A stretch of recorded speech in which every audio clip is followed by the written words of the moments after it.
Région. Et maintenant, on revient à la suite de notre série consacrée à l'un des éléments essentiels du patrimoine de nombreuses communes en France, les halles. Dans les villes et les villages, elles abritent encore les marchés. Aujourd'hui, l'une des 3 halles qui existent encore en Bretagne, Questembert dans le Morbihan, où sont allés Noémie Thépeau et Xavier Boucher. De loin, l'envergure du toit des halles de Questembert serait presque intimidante. Et pourtant, on a très vite l'envie de plonger dessous afin de découvrir l'incroyable charpente qui le soutient. Comme beaucoup, Henri Wallick, historien local, est tombé amoureux de cette cathédrale de bois. Les halles ont été construites en chêne du pays et en châtaignier, puisque Questembert porte le nom de Quistine, c'est-à-dire le châtaignier.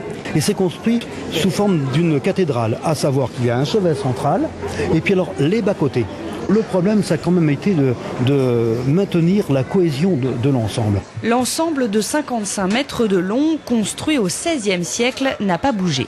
2 salades, 2 feuilles de chêne. Aujourd'hui, comme à l'époque de sa construction, la halle abrite le lundi un marché fort prisé.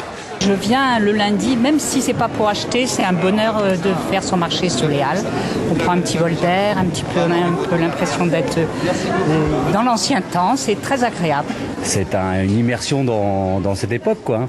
Dans l'époque à laquelle ça a été construit, il y a une ambiance, il y a quelque chose. C'est très agréable de pouvoir être dans un endroit ancien et qu'on puisse en profiter, quoi. Souvent les monuments, c'est payant, on entre, on visite et puis c'est fini, quoi. Alors que là, puis ça respire, quoi. C'est vivant, c'est agréable. Ce marché si vivant prolonge l'animation d'antan.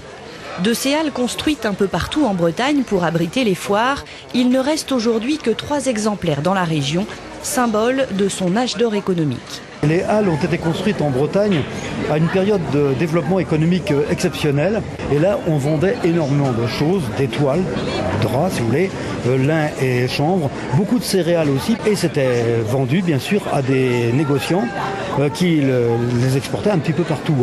4 siècles plus tard, les camelots sont toujours là et heureux de l'être.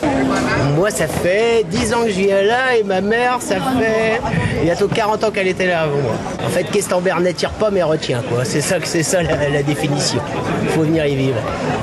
Venir y vivre ou pourquoi pas pour commencer, venir s'y promener cet été. Bonne idée. Et demain, on continue cette série. On la terminera d'ailleurs en allant à Revel, en Haute-Garonne.